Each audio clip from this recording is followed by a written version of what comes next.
Ok, donc merci beaucoup pour l'invitation. Et puis donc, je vais effectivement essayer de développer un propos général. Alors peut-être par rapport à votre point introductif là, c'est poser la question territoriale en fait de manière un peu générale. C'est finalement pas que enfin comment dire, c'est pas que le rôle de l'université sur son territoire, c'est peut-être aussi réinterroger ce qu'on peut dire sur la géographie de la recherche, la géographie des lieux de formation, pour assurer justement à la fois des missions, enfin les premières missions. Poser la question territoriale aussi en rapport aux missions de formation et de recherche. Et puis on verra aussi que ça interroge, enfin que ça interroge un peu ce qu'on peut faire en termes d'aménagement du territoire. Je parlerai avec une double casquette parce que donc effectivement à la base je suis universitaire, en poste à l'université de Poitiers, mais je suis en détachement dans une collectivité territoriale, donc la région de Nouvelle-Aquitaine, avec une direction de la recherche et de l'enseignement supérieur, et qui se pose des questions à la fois côté recherche, comment soutenir une recherche performante, excellente en Nouvelle-Aquitaine, et puis comment assurer la mission de formation de la jeunesse néo-aquitaine. Et donc ça pose aussi la question justement des lieux de formation, où est-ce qu'on doit développer des formations en région. Donc c'est des éléments de réflexion. Donc je partage un diaporama là qui pourrait être diffusé. Hein. C'est des éléments de réflexion assez généraux, en 3-4 points en fait, qui s'appuient sur des travaux que j'ai pu mener dans le passé. Alors notamment beaucoup, certains avec un collègue sociologue de Toulouse, Michel Grossetti. Sur la question des récits autour de la géographie de la recherche et de l'enseignement supérieur, même plus généralement d'ailleurs, autour des récits sur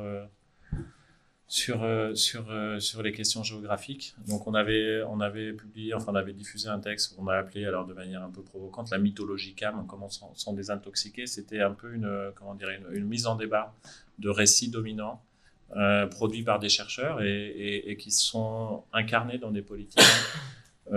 Donc la mythologie CAM, c'était l'acronyme de compétitivité, attractivité, métropolisation, excellence. Mythologie CAM, c'était voilà un discours, enfin c'était et c'est peut-être encore un peu trop, même si les choses ont évolué.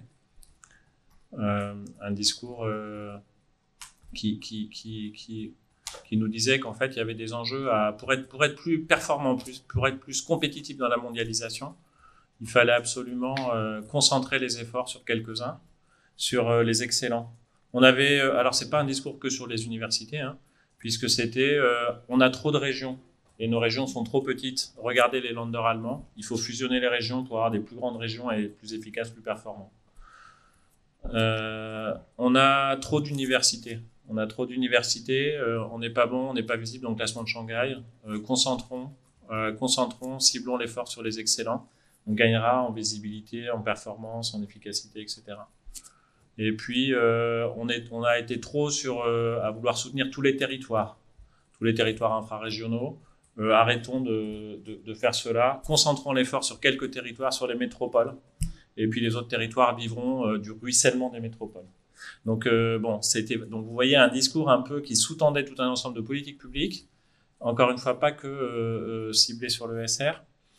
Qu'on conduit à la fusion des régions, à la loi de soutien en métropole, qu'on conduit à ce qu'on a observé dans les universités, avec les communautés universitaires, etc., etc.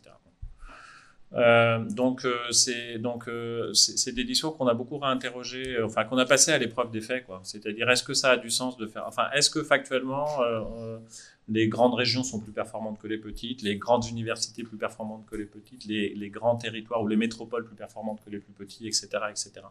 Pour montrer que, en fait, non, c'était un peu plus compliqué que ça, que tous ces discours sous-tendus par l'hypothèse qu'il existerait des effets masse critiques, des effets taille et des effets masse critiques, résistaient pas à l'épreuve des faits, justement.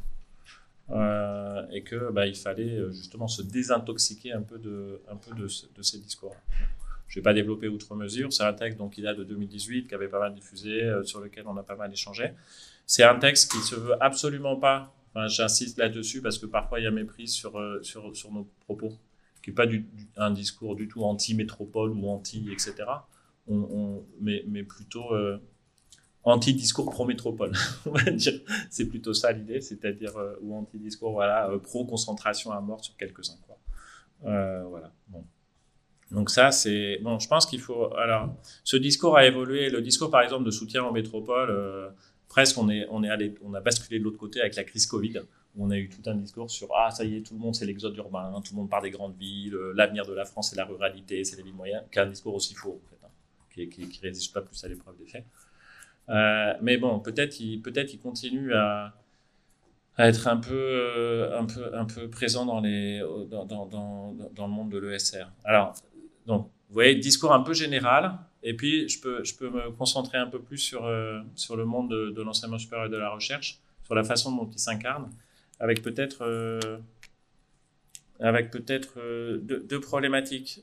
Ce discours, quand il est concentré sur l'enseignement supérieur et la recherche, il consiste à préconiser la concentration des moyens sur quelques-uns. Alors, avec tout ce qui a été dit sur le classement de Shanghai, on n'est pas bon dans le classement de Shanghai, il faut qu'on monte dans le classement de Shanghai, donc concentrons l'effort sur quelques-uns, et voilà, fusionnons les universités, etc. etc. Bon. C'est un premier argument. Et puis un deuxième argument, alors qui relève aussi de ce qu'on voit dans les publications quand on analyse certains outputs de la recherche, où on se rend compte que, en fait, on n'a pas ce qu'on appelle des lois tout à fait normales, quoi. C'est-à-dire, on a peu de chercheurs qui produisent beaucoup. En gros, on est sur des lois de Pareto un peu, hein. On a 20% des chercheurs qui vont être à l'origine de 80% des publications, on va dire, etc. Non, ce qui va donner envie à certains, et notamment, enfin moi j'ai pu vivre ça aussi dans des échanges avec des politiques parfois, si 20% des chercheurs produisent 80% des publications, mettons tout le paquet sur ces chercheurs-là. En fait, concentrons sur les meilleurs, concentrons sur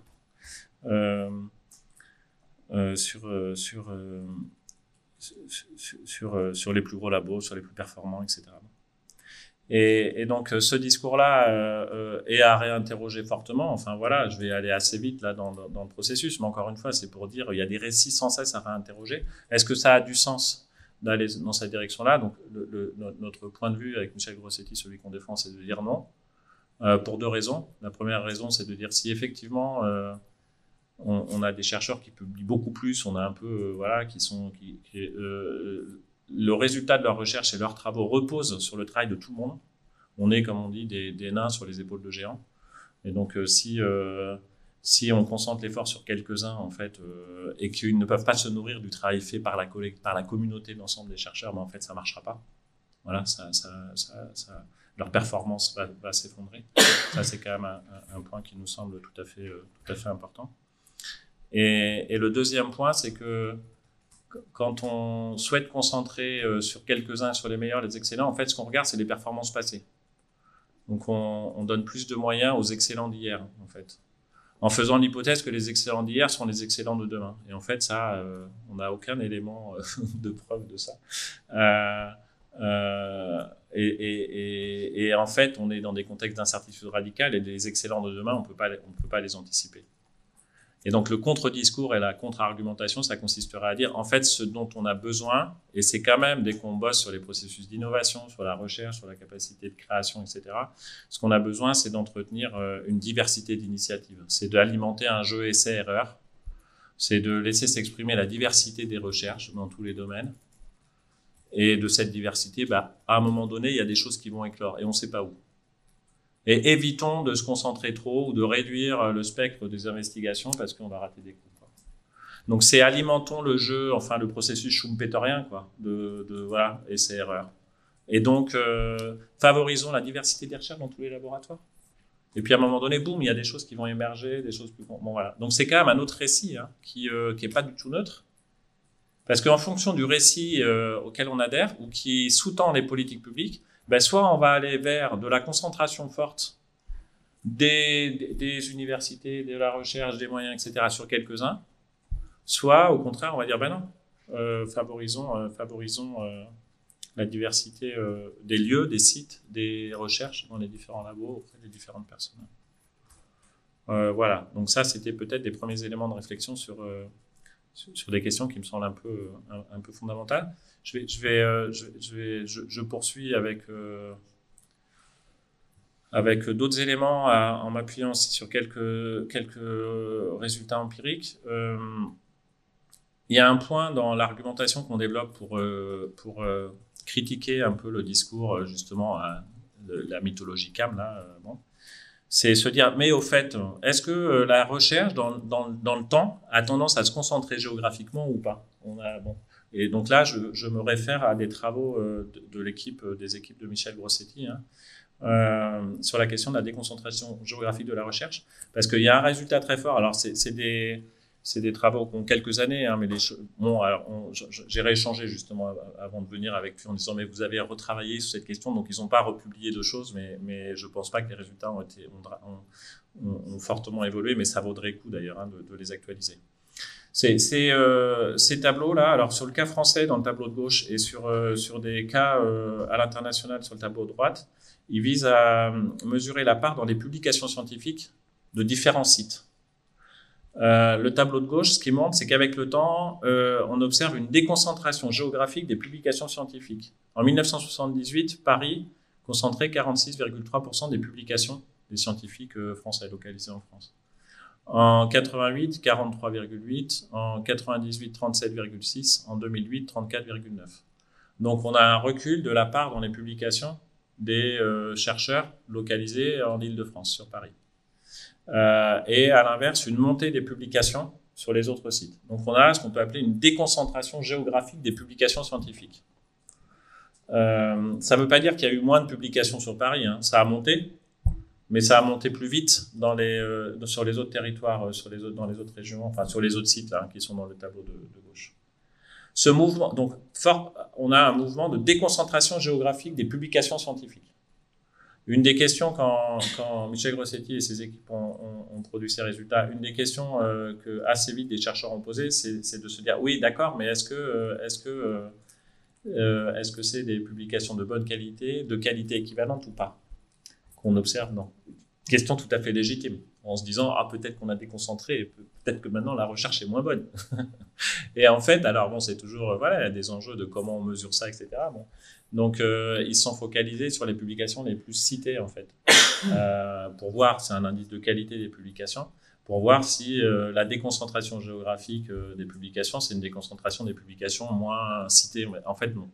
Donc, on a un mouvement de déconcentration géographique des publications, et du même ordre, qu'on soit sur l'ensemble des publications ou sur les publications les plus citées. Donc, il n'y a pas de dégradation de la qualité de... Voilà.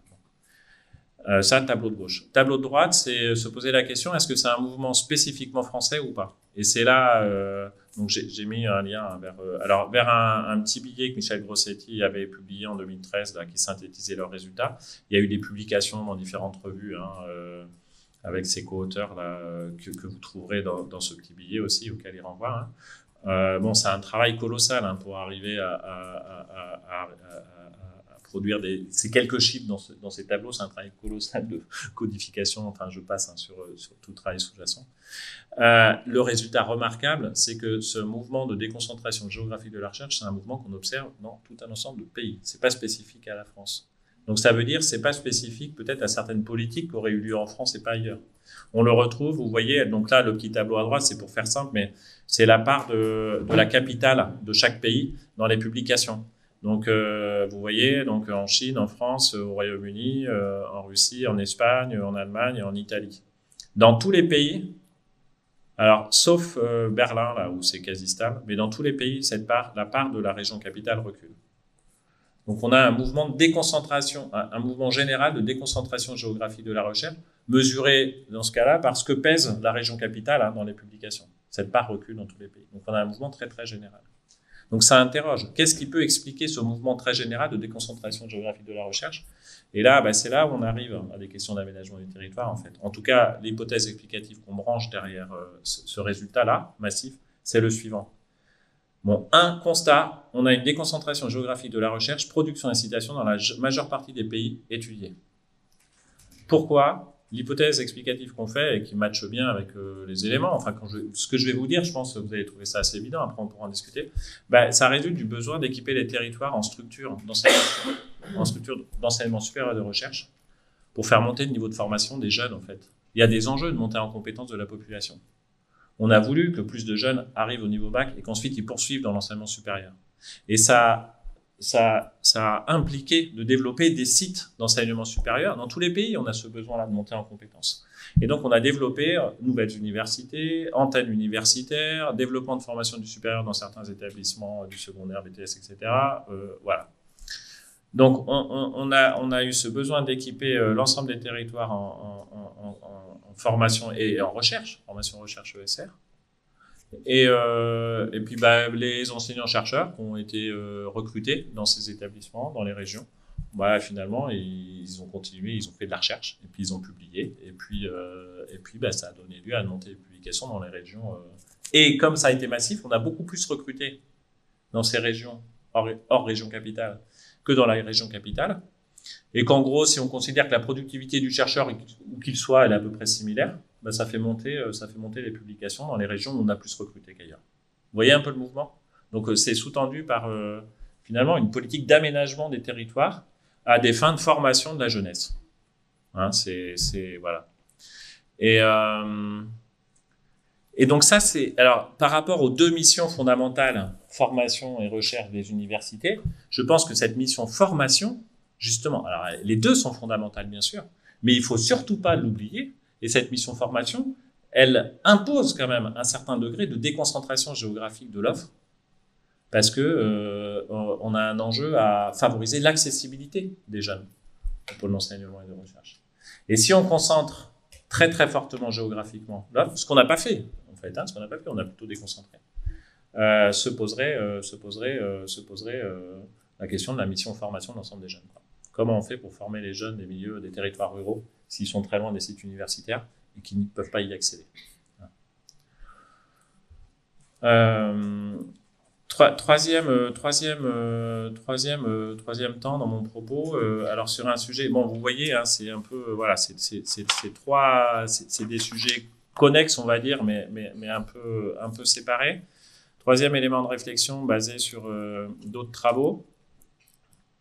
Peut-être là, on est plus proche de ce que vous aviez peut-être en tête sur la question de l'impact économique local des universités. Enfin voilà, sur un territoire, on a une université, qu'est-ce que ça produit? Ça pose la question. Voilà, donc impact économique. Alors là, j'ai mis impact économique local. Je vais prendre deux exemples, puis je vais développer un autre petit point qui relève d'une expérience récente à la région de Nouvelle-Aquitaine que j'ai trouvé très très intéressant, enfin que je soumets à votre réflexion. Donc sur l'impact local des universités, premier point, sur le visuel de gauche, c'est un petit article qui est sorti la semaine dernière suite à une étude qui a été faite, qui a été commandée par l'université de Poitiers pour mesurer son impact économique local. Qu'est-ce que ça pèse une université? Alors comme c'est sorti juste là, je me suis dit tiens, j'en profite, je fais un petit peu de publicité pour voilà. Mais vous avez beaucoup d'universités sont livrées à cet exercice-là. Hein. Strasbourg, moi j'ai participé à des jurys de thèse, des doctorants qui ont fait ce travail-là. Quel est l'impact local d'une université, notamment l'impact économique local? On a de la méthodologie pour mesurer de l'impact. Donc en général, ce qu'on peut faire à minima, c'est ce qu'on appelle l'impact. On va mesurer l'impact direct. Une université fait des dépenses, fait des achats. C'est quoi la somme des dépenses faites par les universités et auprès de quelle entreprise? Donc on va dire, on peut mesurer un peu des effets directs ça pourrait être pour une entreprise privée, on le fait aussi pour des entreprises privées, on peut le faire pour une université, on peut le faire pour un hôpital, etc. Et puis on a des impacts indirects aussi, et puis ce qu'on appelle, sans trop rentrer dans la technique, on a à la fois des effets directs, indirects et induits. Une université, c'est des salariés qui perçoivent des salaires qui sont dépensés, et pour partie localement. Donc ça alimente le tissu économique local. Ça, on peut mesurer la contribution. Si on additionne l'ensemble des salaires versés aux enseignants-chercheurs, au personnel administratif, aux agents d'entretien, etc. On peut dire, tiens, qu'est-ce que ça fait comme retombée locale? Alors, il faut estimer quelle est la part de leur revenu qui consacre à la dépense locale, etc., etc. Et puis les étudiants, bien sûr, qui ont aussi un budget, qui dépensent, etc. Bon, on peut à minima faire ce type de quantification, on sait faire, et puis on peut même aller plus loin sur d'autres effets, alors moins simples à capter, voilà, bon. Sur des effets en chaîne, certains vont dire le fait d'avoir une université avec des laboratoires de recherche, ça peut faire que des entreprises vont s'installer sur le territoire parce qu'elles ont besoin de collaborer avec les labos, etc. Bon, donc on peut avoir des effets qui peuvent, voilà. Donc on peut essayer de mesurer tout ça. on arrive à quantifier certaines choses. Des fois, c'est un peu moins facile, mais on peut raconter des histoires pour montrer ça. Et là, en l'occurrence, bon, ben voilà, l'Université de Poitiers, c'est 720 millions d'euros de retombées économiques pour un budget qui doit être autour de 300 millions, en fait, à la base. Donc, ça fait un effet multiplicateur d'un peu plus de 2. Dans les études d'impact, c'est pas compliqué. En général, vous êtes autour de 2, 3, max 4. Mais bon, c'est souvent autour de 2. C'est-à-dire, en gros, quand vous avez une entité qui pèse X millions d'euros, en retombée effet direct, indirect et induit, vous doublez, quoi. On peut vous doubler. Alors, on peut dire, quelle que soit l'entité qu'on finance, on aura des effets multiplicateurs. C'est la limite de l'exercice, hein. Ça veut pas dire, bon. Mais quand même, ça montre. Donc, faut aussi le prendre avec prudence. C'est pas pour ça que ça veut dire qu'il faut mettre plein d'argent sur l'entité qui, bon, voilà. Mais quand même, ça montre que ce sont des entités qui ont des effets quand même sur les territoires et qui peuvent être massifs. Et moi, il y a un petit moment, on avait fait un petit exercice de quantification aussi sur l'impact à la fois de l'université, du CHU de Poitiers et de la ville de Poitiers. Après, qu'il y a eu un exercice un peu similaire qui était fait sur impact économique local du Futuroscope. Parce que, pour dire, bah oui, ok, il y a le Futuroscope, ça. Mais des entités publiques aussi, regardez. Et l'ampleur de l'impact était sans commune mesure entre les deux, avec un impact très très fort. Ville, université, CHU, quoi. Bon, voilà, c'est pas pour les mettre en concurrence, mais pour dire, n'oublions pas que cette activité publique a des effets géographiques aussi importants. Autre réflexion, où là ça conduit aussi à réinterroger des choses en matière de recherche. C'est juste le résumé d'un papier assez récent là. Alors sur le cas de la Suède, des chercheurs ont voulu analyser l'impact économique local, toujours, hein, du système d'éducation d'enseignement supérieur en Suède. Et ils sont intéressés sur quel est le type de recherche qui était fait dans l'université et dans quelle mesure ça a eu de l'impact. Et leur analyse, ce qu'elle montre, c'est qu'en fait, l'évolution du système d'enseignement supérieur en Suède, et c'est pas le seul pays, a préconisé, a mis le paquet sur la recherche la plus académique, la plus fondamentale, avec des injonctions à produire dans les revues de meilleure qualité, pour des enjeux aussi de mise en visibilité, classement de Shanghai, etc. Et que ça a plutôt bien marché, il y a des très bonnes publis. Mais que ce faisant, l'impact économique local, est-ce que ça a produit des choses localement? Ça s'est réduit. Ça s'est réduit parce que finalement, la recherche est peu connectée et de moins en moins connectée avec le tissu économique local. C'est ni bien ni mal, mais quand même, c'est un résultat qu'on peut avoir en tête et qui est assez logique. On peut avoir des recherches plus appliquées, plus en lien avec le tissu local, qui auront un impact, peut-être un effet sur les territoires plus forts, mais qui seront peut-être plus difficiles à valoriser dans des revues considérées comme de plus haut rang, etc. Ou à l'inverse, on peut dire, mettons le paquet sur la recherche, dans les meilleures revues, etc. Mais auquel cas, l'impact sera peut-être moins fort localement, on aura peut-être moins de retombées. Donc, alors, qu'est-ce que ça veut dire en termes de choix? Moi, j'ai envie de dire, en tout cas, le propos que je défendrais, c'est qu'en fait, on a besoin des deux types de recherche. Et qu'il faut peut-être faire attention à ne pas défendre et valoriser qu'un des deux types de recherche, parce que on va nuire soit à de la recherche plus académique, moins connectée aux besoins locaux ou aux besoins plus à plus court terme. Mais ne sous-estimons pas l'importance de faire de la recherche aussi en réponse à une demande sociale, à une demande sociale. Et dans le cas suédois, là, on a un peu finalement un discours qui a conduit à ça. En complément, peut-être je vais vous faire état d'une petite expérience. Donc, je suis à la région Nouvelle-Aquitaine et qui est en lien avec ça, cette question quand même du soutien à la recherche et des injonctions à publier dans les meilleures revues, etc. Encore une fois, je ne dis pas qu'il ne faut pas faire, il faut faire, mais il n'y a pas que ça, enfin, il me semble. Je suis à la tête d'un service études, prospectives et évaluation au sein de la région Nouvelle-Aquitaine, et donc on a des missions d'évaluation des politiques publiques de la région. Et on peut bénéficier de financement test-chiffres. Et donc on a été missionné pour évaluer la politique, je ne rentre pas dans le détail, ce qu'on appelle les éco-socio-conditionnalités que met en œuvre la région. Donc pour favoriser justement, on soutient des entités, mais on attend des entreprises, beaucoup d'entreprises, mais aussi des associations, d'autres acteurs, et on va conditionner ce soutien à l'atteinte d'objectifs environnementaux ou sociaux. Et donc, on est missionné pour évaluer cette politique-là. On a bénéficié d'un financement CIFRE. Donc, moi, à Région, je suis mis en quête d'un laboratoire qui serait d'accord pour travailler avec nous dans ce travail d'évaluation. Voilà, qu'on puisse... bon. Donc, j'ai rencontré des chercheurs, peu importe, d'un laboratoire, en expliquant un peu quelle était la politique. Et assez vite, ils m'ont posé des questions sur ce qu'ils allaient pouvoir faire méthodologiquement. Est-ce qu'ils allaient pouvoir vraiment faire une méthode évaluation des politiques publiques mainstream? En économie, évaluation des politiques publiques mainstream, ça consiste à faire ce qu'on appelle des expériences contrôlées. Il nous faut un groupe qui bénéficie de la politique et puis un groupe de contrôle qui n'en bénéficie pas. Puis il faut arriver à comparer ce qui se passe pour ceux qui en bénéficient et ceux qui n'en bénéficient pas et éviter tous les biais. Et en l'occurrence, il y a dans la politique décidée, il y a un seuil en fait. La région a décidé au-dessus de 150 000 euros, les entités qui avaient plus de 150 000 euros de subvention devraient signer un contrat de transition. Bon, ça a changé, un plan de transition maintenant, bon, peu importe.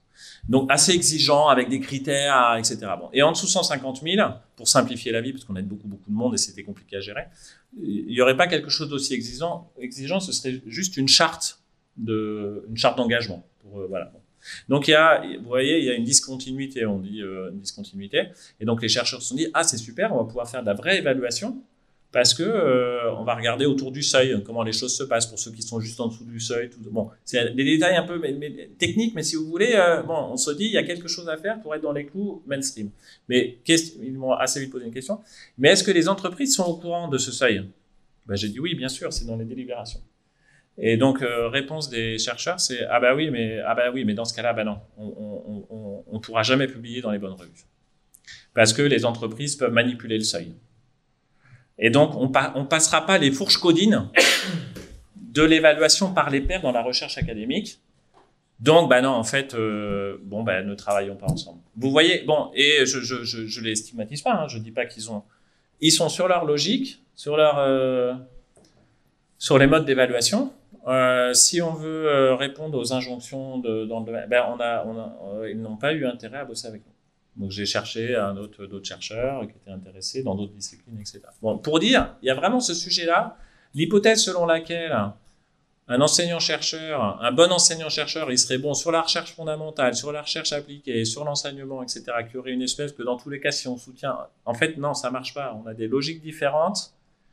Et encore une fois, mon propos, ce sera de dire veillons à soutenir les différentes logiques, à soutenir les différentes missions, en se disant que finalement, ce qu'il faut faire, c'est peut-être pas la même chose en fonction des sujets. Voilà. Dernière, si j'ai encore quelques minutes, dernier temps, alors sur présentation d'un travail plus récent sur la géographie de l'offre de formation enseignement supérieur et recherche, et je vais en venir à des questions qui me semblent tout à fait importantes en matière d'aménagement du territoire. Donc ça, c'est au sein de mon service. Alors c'est un peu en lien aussi avec, on a été sollicité par le comité scientifique et d'éthique de Parcoursup, qui rédige tous les ans un rapport sur l'orientation Parcoursup que font les jeunes, etc., qui avait connaissance des compétences qu'on avait en termes d'analyse cartographique, statistique et cartographique. Et en fait, on a décidé de faire un travail d'identification, d'analyse de l'offre de formation ESR à partir je vais aller assez vite, hein, je vais vous montrer quelques visuels, quelques cartes, à partir des données Parcoursup. Donc on a les données, c'est de l'open data que fournit le ministère enseignement supérieur, éducation nationale et enseignement supérieur, sur toutes les formations Parcoursup. Donc on a des types de formations, on peut les regrouper en certains types, on a 22 types de formations, BTS avec différents domaines, les buts, les diplômes secteur sanitaire et social, les licences dans les différents champs disciplinaires, les classes prépa, etc. Donc là c'est toutes les formations. Et on a la localisation à la commune de toutes les formations. Et donc on a produit une typologie des pôles d'enseignement supérieur et de recherche. On a distingué 3 types de pôles, les pôles majeurs. En gros, c'est les sièges des universités où on a toutes les formations quasiment. Voilà. Donc bon, il y a quelques petites complications quand on fait ce travail-là, mais je passe. On a 58 pôles majeurs en France, 58 communes pôles majeurs. Parce que par exemple, sur Bordeaux, on va avoir Bordeaux, Pessac, Talence, c'est des communes, mais elles sont communes pôles majeurs. C'est un même pôle, mais bon, voilà. Ensuite, à l'autre extrême, on a les pôles locaux. Donc là, on a décidé, pôles locaux, c'est des communes pôles locaux composées seulement de formations soit BTS, soit DE sanitaire et social, voilà, ou un seul type de formation. Bon, voilà. Et puis entre les deux, on a les pôles intermédiaires. Donc ça nous a permis de voilà d'avoir une vue. Et en fait, enfin à notre connaissance, ça n'existait pas ce type de travail-là. Ça nous a permis de produire ce type de carte, voilà, qu'on a mis à disposition hein, avec un jeu de couleurs. Hein, les ronds bleus les plus gros là, bah, c'est les pôles majeurs. Les ronds bleus de taille intermédiaire, c'est les pôles intermédiaires et puis les pôles locaux. Donc on voit un peu la répartition géographique des pôles. Et puis on peut regarder combien on a de pôles. Est-ce que c'est plutôt des pôles urbains? Bon, c'est essentiellement du pôle urbain, enfin des communes urbaines, hein, mais quelques communes communes rurales, mais c'est essentiellement des pôles locaux, hein, voilà. Bon, on a ce type de travail. On a fait donc premier temps, c'est ça, identifier les pôles. Ouais. J'ai pas compris. La taille des ronds, hein, c'est quoi? C'est la diversité des formations? Non, la taille des ronds, c'est juste pour les localiser et différencier visuellement. La taille, y a pas, non, c'est pas une indication. Simplement, on a mis en plus gros les pôles majeurs. C'est les catégories, hein. C'est les plus gros ronds, c'est les pôles majeurs. Les ronds, voilà, mais il n'y a pas de, hein, on est, voilà.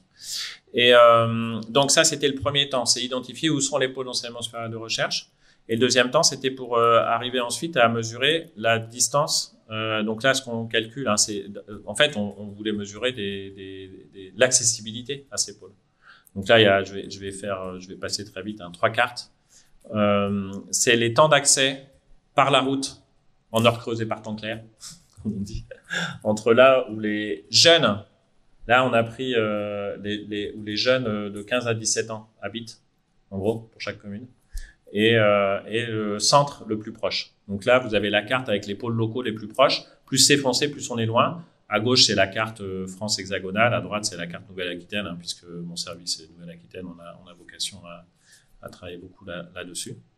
Ça, c'est, voilà, avec des temps d'accès, bon, vous avez dans la légende, hein, en plus foncé, vous êtes alors ils sont pas très nombreux les plus foncés, mais dans certaines zones de montagne ou quoi, en Corse ou quoi, bon, on est à plus de 35 minutes du pôle local le plus proche. Mais on a pas mal de, voilà, hein, vous avez l'avant-dernière catégorie, on a plus de 30 minutes, celle du milieu, là, enfin la troisième en partant de la fin, on est entre 20 et 30 minutes. Hein. Pôle locaux, pôle intermédiaire. Donc vous voyez la carte, vous avez plus, voilà, vous voyez un peu, ils sont moins nombreux évidemment, donc parfois on est beaucoup plus loin.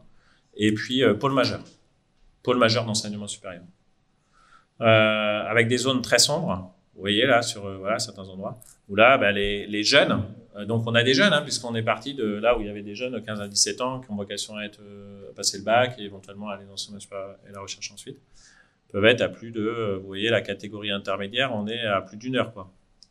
Par la route, en heure creuse, etc., etc. Donc, ça donne des indications des territoires qui sont éloignés des pôles d'enseignement supérieur de recherche. Donc, je vous l'ai dit tout à l'heure, on a assisté à un mouvement de déconcentration géographique de la recherche, parce qu'il fallait rapprocher les instances les institutions de formation de là où sont les jeunes. Ce faisant, il y a quand même des jeunes qui restent assez loin de certains centres, et notamment des pôles majeurs. Dans les pôles intermédiaires, on a beaucoup les antennes universitaires. Hein. On a beaucoup ça. Pôle majeur, c'est plutôt les universités, les sièges principaux. Donc c'est cette carte-là qui me semble être tout à fait stratégique, quoi. C'est comment on fait, parce que dans les antennes universitaires, on a des formations qui permettent ensuite de continuer, Bac plus 5, etc. Enfin, pas forcément sur place, mais ensuite d'y accéder. Et la dernière question qu'on s'est posée, c'est est-ce que en fonction de l'endroit où on habite, alors qu'on a commencé à traiter et qui figure dans le rapport Parcoursup de cette année là, c'est est-ce que ça change quelque chose l'endroit où le jeune habite quoi, sur la poursuite, sur ses choix d'orientation. Pour commencer à approcher le sujet, on va continuer à travailler. Je vais juste et ce sera ma dernière diapositive là. Enfin, mon avant-dernière il y a une petite diapositive de conclusion. Je vais juste prendre ce qu'on a fait, le cas. En fait, on s'est concentré sur une sous-population des jeunes bacheliers. Donc là, on est sur les néo-bacheliers 2023 de Nouvelle-Aquitaine. On a eu accès à ces données-là. Néo-bacheliers 2023 de Nouvelle-Aquitaine. On s'est focalisé sur les néo-bacheliers bac général, mention bien ou très bien. Parce qu'on veut comparer ce qui est comparable, on va dire. Donc, des sous-populations assez homogènes. Donc, bac généraux, mention bien ou très bien. Donc, avec un très bon niveau scolaire. Et on a regardé, donc vous avez 2 barres, on a regardé dans quelle formation ils sont orientés, en distinguant les BTS, les buts, les licences, et puis une catégorie, alors bon, c'est considéré comme formation un peu plus excellente, entre guillemets, il y aurait plein de guillemets à mettre, mais peu importe, hein, c'est l'exercice consistait à voir si on avait des orientations différentes selon l'endroit où on habite. Donc c'est classe prépa, les écoles, type Sciences Po, licence sélective ou passe. En bleu. Ensuite, ceux qui quittent la plateforme, ceux qui n'ont pas de proposition, etc. Et on compare les jeunes qui habitent à moins de 10 km des pôles majeurs et les jeunes qui habitent à plus de 40 km. Ceux qui habitent à plus de 40 km, on peut se dire un aller-retour dans la journée, ça fait plus de 80 km, bon, ça va être un peu compliqué, donc ça veut dire qu'il faut qu'ils déménagent, etc., etc. Alors, on se rend compte qu'il n'y a pas de différence sur la probabilité, les proportions de ceux qui quittent la plateforme ou qui n'ont pas de proposition, ça joue pas trop. Enfin, voilà, ça joue pas. Mais en revanche, alors après, les processus derrière, ils peuvent être très nombreux. N'empêche qu'on a des différences significatives sur ceux qui vont dans les formations dites plus sélectives, on va dire un peu plus, voilà. Et que ceux qui sont à moins de 10 km d'un pôle majeur, ils y vont beaucoup plus que ceux qui sont à plus de 40 km. Donc, c'est des premiers éléments, on a brassé d'autres chiffres, etc., qui montrent qu'en neutralisant sur des caractéristiques sociales des jeunes et des caractéristiques niveau scolaire, selon l'endroit où on habite, on fait pas les mêmes choix. Ça peut pas dire, il y a plein de raisons, hein, ça peut être aussi dans la tête des jeunes, hein, où est-ce qu'ils prospectent. Ça peut être des freins financiers, mais pas que, des freins à la certaine mobilité, etc. Enfin bref, il y a plein de choses à documenter derrière. Mais ça pose vraiment la question, justement, de l'aménagement des territoires, de l'importance d'avoir des formations peut-être, voilà, et de continuer à documenter ces sujets, quoi. Donc, en termes d'initiatives, ce qui se fait aussi, des initiatives, alors certaines portées par l'État, d'autres portées par les régions, qui ont pris acte de ces problématiques-là, ou par exemple, on a vu se développer ce qu'on a appelé les campus connectés. Je ne sais pas si c'est des choses dont vous avez entendu parler, mais alors bon, et à certains endroits ça marche bien, d'autres endroits ça marche pas du tout, hein, on n'a pas de solution miracle là-dessus. C'est plutôt des jeunes qui peuvent rester là où ils habitent. Alors ça a été utilisé par exemple pour des personnes en situation de handicap aussi, hein, avec des gros problèmes de mobilité, qui restent là où ils habitent, et il y a des lieux connectés. Et puis, il y a des gens qui font du tutorat, qui les accompagnent au quotidien. Ils se retrouvent, même s'ils sont sur des formations différentes, mais sur un même territoire, ils sont réunis dans un lieu et ils suivent à distance les formations, ils ont un peu d'accompagnement, etc. Enfin, il y a plein de choses. Après, on peut se poser des questions, comment on peut financer la mobilité des jeunes, comment, etc. Voilà. Bon, donc gros sujet là-dessus. Voilà. Donc, je finirai par ces 3-4 idées suite à voilà, ces éléments de réflexion et aux travaux que j'ai pu évoquer là. Je pense que la question territoriale, en fait, il faut l'avoir en tête pour réfléchir à toutes les missions des universités, hein. C'est pour ça que je disais dès le départ, quoi. C'est-à-dire, il faut penser la géographie de l'enseignement supérieur et de la recherche, avec en tête ces missions de formation des jeunes et des moins jeunes, des missions de recherche académique ou recherche plus appliquée, en rapport plus avec la demande sociale. Et que dans ce cadre-là, moi, quand même, sur la base des travaux que j'ai pu voir et des résultats, des faits, on va dire, j'aurais tendance à aller contre le discours visant à concentrer les moyens sur quelques personnes ou quelques sites, que, à mon avis, c'est une grave erreur à la fois pour les missions de formation, mais aussi pour les missions de recherche. Pour la formation, il y a des enjeux essentiels d'accessibilité à l'enseignement supérieur pour tous les jeunes. Enfin, c'est vraiment une mission fondamentale qu'il ne faut vraiment pas oublier. Et donc là, ça plaide plutôt pour continuer à soutenir à la fois les pôles, bien sûr, mais aussi les antennes, peut-être d'autres formes d'organisation pour amener l'enseignement supérieur là où sont les jeunes, multiplier les canaux. Et puis pour la recherche, vraiment un enjeu à soutenir la diversité des recherches, quoi, et des laboratoires et des chercheurs pour alimenter encore une fois ce processus essai-erreur et qui éclose la recherche performante de demain qu'on ne peut pas et qu'on ne pourra jamais anticiper. Voilà, c'est plus finalement la circulation et les réseaux, c'est ce que j'ai mis sur la diapositive pour finir, qui permet aux chercheurs de se nourrir que la concentration en quelques lieux. Voilà. Je vous remercie. J'espère ne pas avoir été